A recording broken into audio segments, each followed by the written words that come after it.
S Nandu, നേരത്തെ താങ്കൾ പറഞ്ഞു ഒരു ഹിന്ദു MLA എന്നുള്ള ഒരു ആവശ്യം മുന്നോട്ട് വെക്കാൻ കാരണം ഗുരുവായൂർ ക്ഷേത്രം ഉണ്ടാകും മണ്ഡലത്തിലാണ് വരുന്നത്. അപ്പോൾ അതിന്റെ സംരക്ഷണവുമായി ബന്ധപ്പെട്ട് ഹിന്ദു MLA എന്നുള്ള ഒരു ആവശ്യമാണ് നിങ്ങൾ മുന്നോട്ട് വെച്ചതെന്ന് നമുക്കറിയാം. ഈ നിയമസഭാ തെരഞ്ഞെടുപ്പിലും കഴിഞ്ഞ ലോക്സഭാ തെരഞ്ഞെടുപ്പിലും കഴിഞ്ഞ തദ്ദേശ തെരഞ്ഞെടുപ്പിലും ഏറ്റവും വലിയ വിഷയമായിരുന്നു ശബരിമല. അത് പല തലങ്ങളിൽ യുവതീ പ്രവേശം മുതൽ ഇപ്പോൾ ശബരിമലയിൽ ആഗോള അയ്യപ്പ സംഗമം, അങ്ങനെ പല രീതിയിൽ പല വിഷയങ്ങൾ ശബരിമലയുമായി ബന്ധപ്പെട്ട് കേരള സമൂഹത്തിൽ ചർച്ചയാകുന്നുണ്ട്. ആ സമയത്ത് നമുക്കറിയാം കെ സുരേന്ദ്രൻ ഹെലികോപ്റ്ററിൽ കോന്നിയിലും മഞ്ചേശ്വരത്തും വന്ന് മത്സരിച്ചതാണ്. ആ സമയത്ത് വലിയ രീതിയിൽ വോട്ട് വർദ്ധിപ്പിച്ച മണ്ഡലമാണ് കോന്നി. ആ കോന്നി എന്തിനാണ് നിങ്ങൾക്ക് BJP ഒരു സ്ഥാനാർത്ഥിയെ നിർത്താഞ്ഞത്?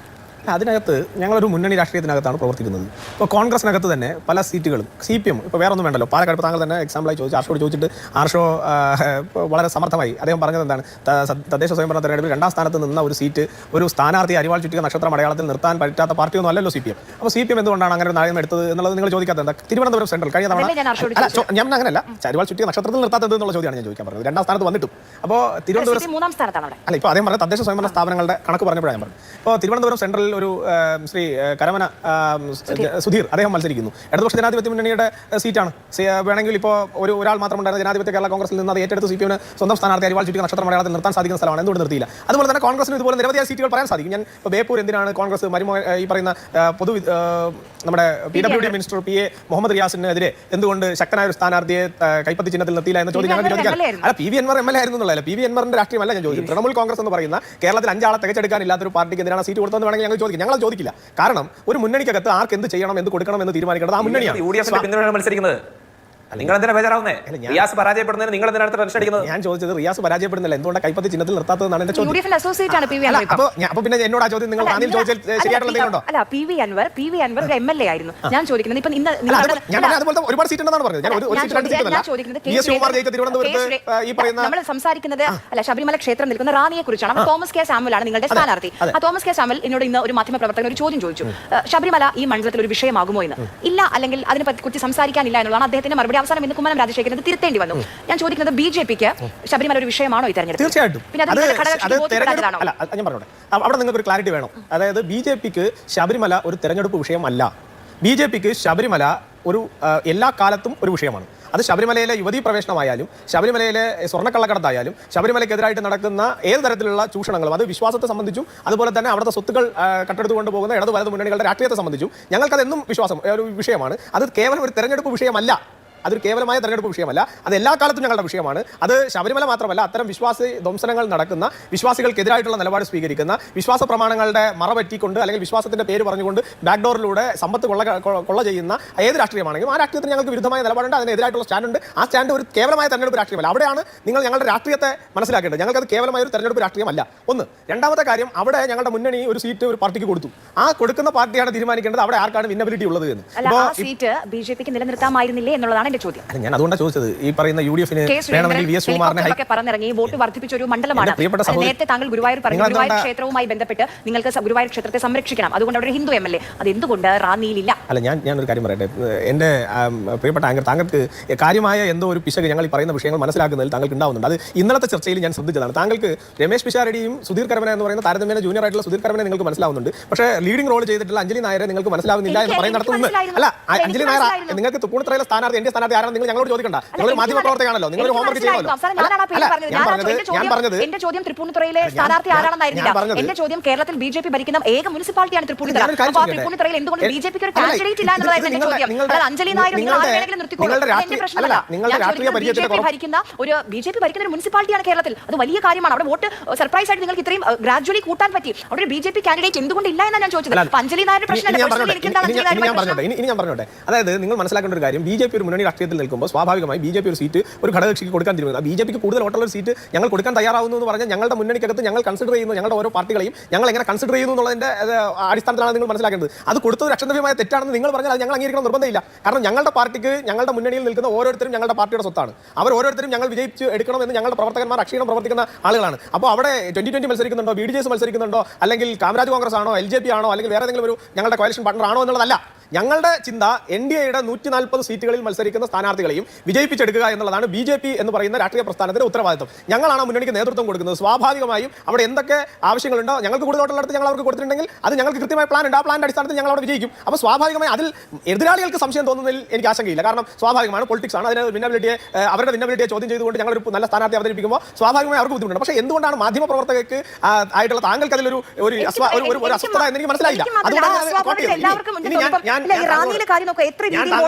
ഞാൻ താങ്കളോട് വളരെ ഉത്തരവാദിത്തത്തോട് ഒരു കാര്യം കൂടി പറയാം. താങ്കൾ വന്ന നേരം മുതൽ എന്നോട് ഈ പറയുന്ന ഗുരുവായൂരും ശബരിമലയും റാന്നിയും ഒക്കെയാണ് ചോദിക്കുന്നത്. ഇവിടെ രണ്ട് പ്രിയപ്പെട്ട എന്റെ സഹ പാനലിസ്റ്റുകളും പറഞ്ഞ ചോദ്യത്തിന് എനിക്ക് മറുപടി പറയാൻ അവസരം ഇതുവരെ കിട്ടിയില്ല. ഞാൻ താങ്കൾ ചോദിച്ചതിന് ശേഷം അത് പറയാമെന്നുള്ള നിലയിലാണ് മിണ്ടാതെ പോകുന്നത്. പക്ഷേ എന്റെ പ്രിയപ്പെട്ട ആർഷോ ഇവിടെ ഒരു പ്രസംഗം നടത്തി, അല്ലെങ്കിൽ ഒരു കമന്റ് നടത്തി.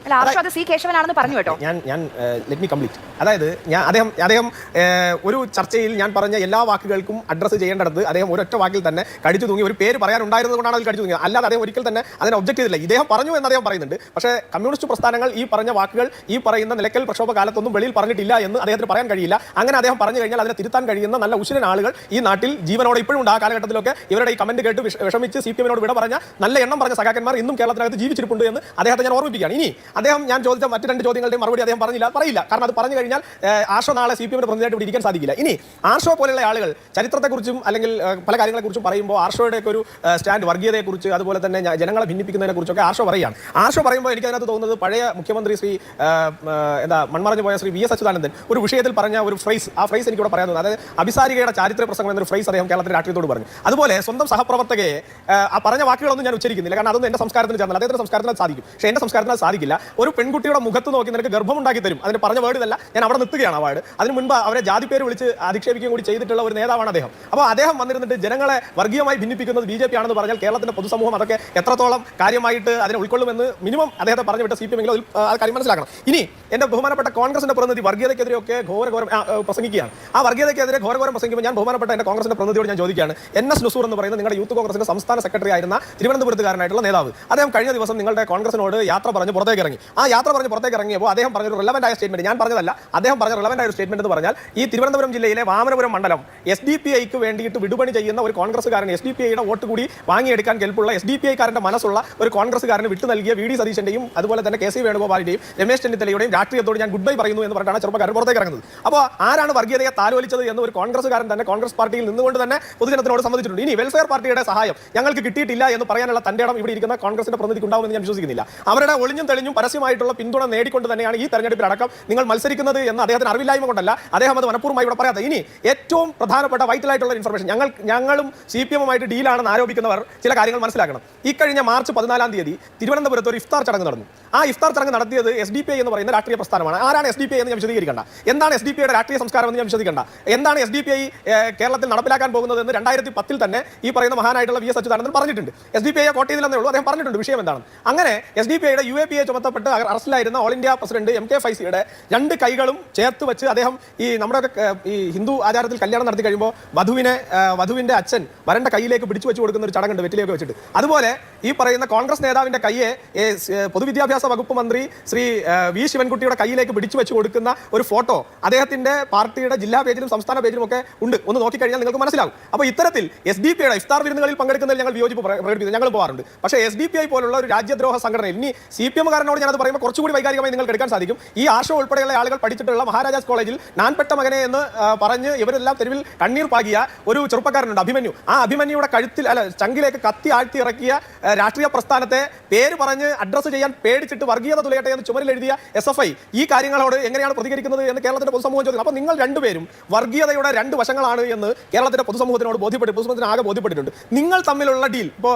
വാളയാറിനപ്പുറത്തും മംഗലാപുരത്തിനപ്പുറത്തും കളിക്കവളയ്ക്ക് അപ്പുറത്തും നിങ്ങൾ രണ്ടുപേരും ഭായിമാരാണ്. നിങ്ങൾ കേരളത്തിനകത്തും അതേ ഭായി നിലപാടാണ് സ്വീകരിച്ചിരിക്കുന്നത്. ഇപ്പോൾ പാലക്കാട് ശോഭാ സുരേന്ദ്രനെ പരാജയപ്പെടുത്താൻ വേണ്ടി LDF അരിവാൾ ചുറ്റിക നക്ഷത്രത്തിൽ ഒരു സ്ഥാനാർത്ഥിയെ നിർത്തി കൊടുക്കുന്നില്ല, പകരം അവിടെ കൈപ്പത്തി ചിഹ്നത്തിന് അനുകൂലമായിട്ടുള്ള നിലപാടെടുക്കുന്നു. ഇപ്പുറത്ത് മുഹമ്മദ് റിയാസിനെ സഹായിക്കാൻ വേണ്ടിയിട്ട് ഈ പറയുന്ന തൃണമൂൽ കോൺഗ്രസിന്റെ ഒരാളെ കൊണ്ടുവന്ന് അവിടെ നിർത്തി കൊടുക്കുന്നു. കൈപ്പത്തി ചിഹ്നത്തെ മാറ്റി കൊടുക്കുന്നു. സ്വാഭാവികമായും അവിടെ മുഹമ്മദ് റിയാസിന് അനുകൂലമായിട്ടുള്ള രാഷ്ട്രീയ സ്റ്റാൻഡ് കോൺഗ്രസ് എടുക്കുന്നു. അത് മാത്രമല്ല, ഏറ്റവും അധികം കമ്മ്യൂണിസ്റ്റ് നേതാക്കന്മാർ ഒരു കാലഘട്ടത്തിലെല്ലാം തള്ളിപ്പറഞ്ഞ ഈ സഖാവ് ആർഷയെ പോലെയുള്ള ആളുകൾ അദ്ദേഹത്തോട് ഇപ്പോൾ വിയോജിക്കുന്നുണ്ടാവും. പക്ഷേ ഒരു കാലഘട്ടത്തിൽ സ്ത്രീകളുടെ അഭിമാനത്തിന്, സ്ത്രീകളുടെ ആത്മാഭിമാനത്തിന് തീവ്രത അളക്കുന്ന മിഷൻ കൊണ്ട് തീവ്രത അളന്ന് നിങ്ങൾ സംരക്ഷിച്ചു പിടിച്ച ആളുകൾ ഉൾപ്പെടെ ഇന്ന് കോൺഗ്രസിന്റെ മൂവർണ്ണക്കൊടിയുടെ സൗരഭ്യവും മൂവർണ്ണക്കൊടിയുടെ ശീതളമയും അനുഭവിച്ചുകൊണ്ട് നിയമസഭയിലേക്ക് മത്സരിക്കുന്നു എന്ന സാഹചര്യവും കേരളത്തിനകത്തുണ്ട് എന്നുള്ളതാണ് ഈ കോൺടെക്സ്റ്റിൽ നമ്മൾ മനസ്സിലാക്കേണ്ട രാഷ്ട്രീയം. ആ രാഷ്ട്രീയം പറയുന്നതിന് അപ്പുറത്ത് നിന്നുകൊണ്ട് ഞങ്ങളുടെ നേർക്ക് നിങ്ങൾ വർഗീയതയുടെ തോക്ക് ചൂണ്ടിയത് കൊണ്ട് പ്രത്യേകിച്ച് ഒരു ഗുണവും ഇല്ല എന്നാണ് എനിക്ക് നിങ്ങളോട് പറയാനുള്ളത്. ശരി.